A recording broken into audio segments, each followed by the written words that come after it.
So when it comes to Avalanche, allegedly they've actually done it. Now, nothing I say is financial advice, and I'm not telling anyone to do anything. This is purely my perspective. But did you know that it was recently reported how Avalanche has achieved sub-second block times? And people like to say, well, what does this mean for the future of Avalanche? Well, the basic gist of it is that it makes Avalanche a lot faster. Again, that's basically about it. Now, people like to say, well, how is that a cool thing? Like, that's not going to matter. Well, this is where I think it kind of might matter. And that is especially in the case of institutional adoption. Now, in the retail side of things, probably like someone like me, for instance, I probably wouldn't notice that much the difference in terms of speed. But when it comes to, let's say, a developer, an enterprise, this type of stuff could matter a lot. The reason being is because if, let's say, something is just slightly faster by 200 milliseconds a day per action, let's say that is the case. What happens if that's amplified over thousands of times a day, over weeks, over months, over years, maybe? Could you imagine that? Those 200 milliseconds, even though it may seem trivial at first, over time, that could matter a lot. This is especially important for an enterprise that is prioritizing efficiency, especially for an enterprise out there that is in a very competitive market where even the slightest difference does matter. Also, for some developers out there that really want to optimize what they're building to make it very competitive, sometimes the difference in speed may matter, in my opinion. Maybe if the developer is like trying to make something that's cool or trendy or something like that, maybe then the difference in speed doesn't really matter at that point. They pretty much just choose the most popular or whatever layer 1 blockchain is cool at the time. That's a different priority. But for the ones that are actually prioritizing efficiency, speed, this stuff right here, again, something being a lot faster, basically, I think that it does matter, especially again, over time.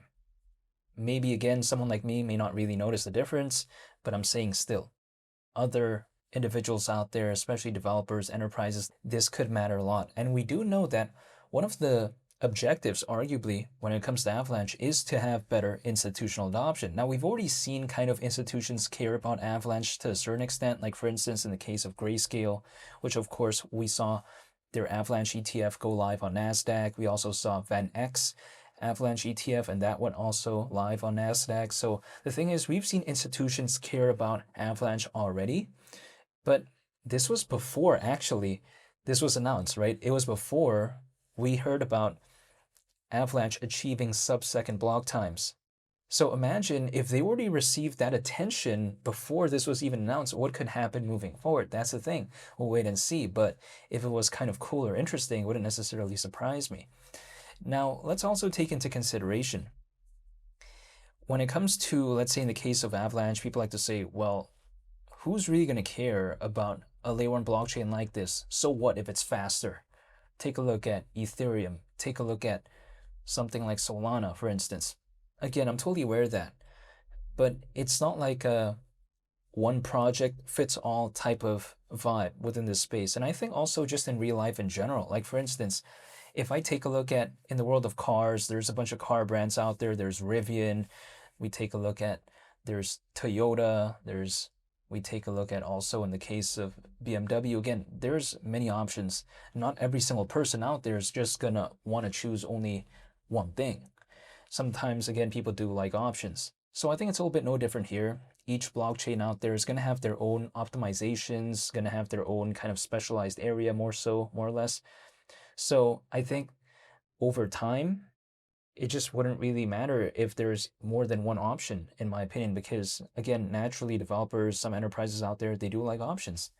Now also, let's take into consideration, people like to tell me, well, why am I so happy when it comes to AVAX if it could just return back to where it once was? Now let me explain what I mean by this, because in my previous videos, of course, I've been mentioning how if AVAX, for whatever reason, ever goes back to like $35, which we saw in September in 2025. So it's not even like that long ago, right? But I'm saying if it goes back to around $35, we're around $9 as of right now. We're over 3 times lower than that. But people again like to ask me, like, why would you even be happy when it comes to that? They like to ask me that. But the thing for me is this: I'm not looking for the next biggest, best thing like that. I'm not trying to go into a microcap. That's not what I'm looking for. For me, if AVAX could maybe return back to September levels, I have like no complaints at all. Like I'm not chasing for the next biggest thing. No, I'm not. That's not what I'm looking for. If I'm looking for something like that, this is not what I would care about because Avalanche is already more established. It's already ranked 24th in the world in terms of market cap within this space.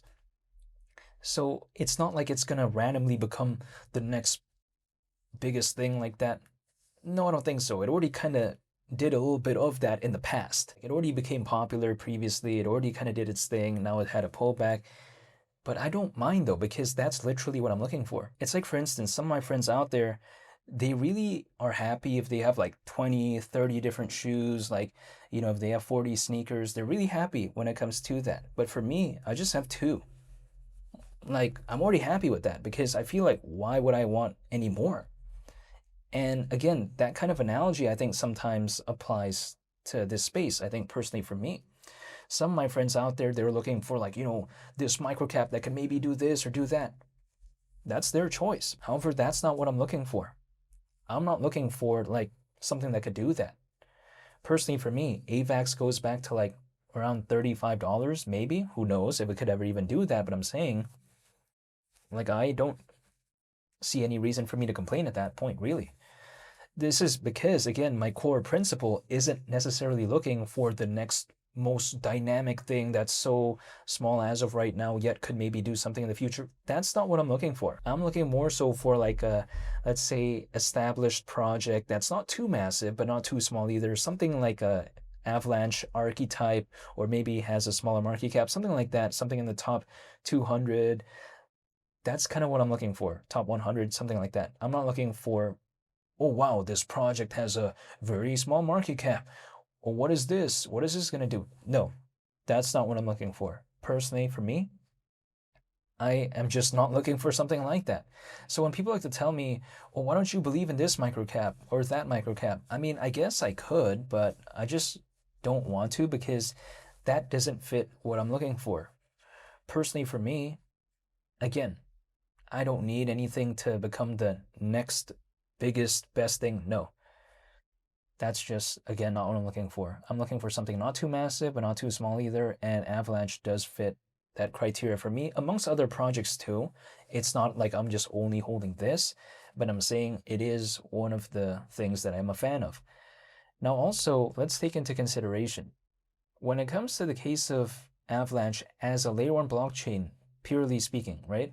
People like to tell me that, well, if it's fast, if it's scalable, if it has low gas fees, like who really cares about that? Like there's a bunch of other projects out there that have those aspects. Yes, that's true.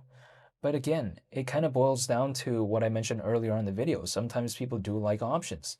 And the thing about Avalanche is they're constantly trying to improve. Like for instance, did I hear a lot of people out there talking or complaining about, oh wow, Avalanche needs to be faster? No, I didn't hear like anyone, if any, actually talk about that to my personal understanding. Like, I don't see a lot of people complaining about that. Like, a lot of my friends out there already think it's fast anyways.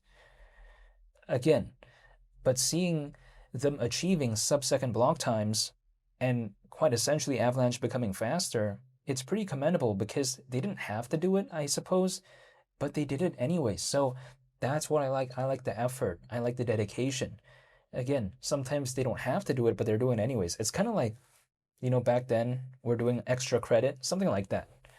I mean, do we really need to do it? I guess maybe, if the grades are not the best, but I'm saying if the grades are already good, sometimes, like, why would we even do it, right? But I've always done it anyways because I always thought, what, just in case. But I'm saying still, Avalanche is like that person in class who has an A, but just still does extra credit anyways. You know, it's kind of like that. That's the way I take a look at it. So I think it's pretty cool. I think it's a pretty amazing update.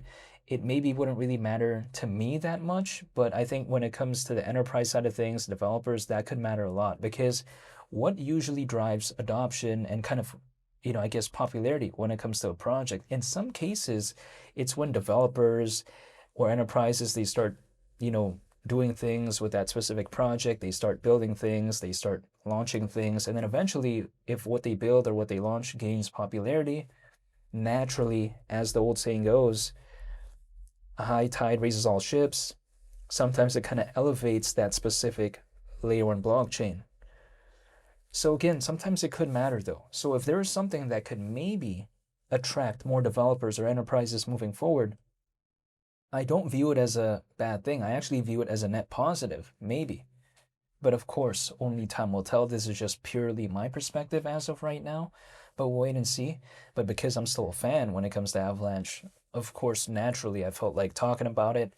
So yeah, I'll be sure to make more updates moving forward though. And of course, I'll still be documenting my journey along the way. But as of right now, the basic gist of it is Avalanche arguably became faster through this recent update. Not to mention, I'm still holding. That's really about it. So yeah, I just want to say thank you for watching. I greatly appreciate it, and I hope you all have a very nice day. It's been Lee the Captain. I'm out. Peace. Bye.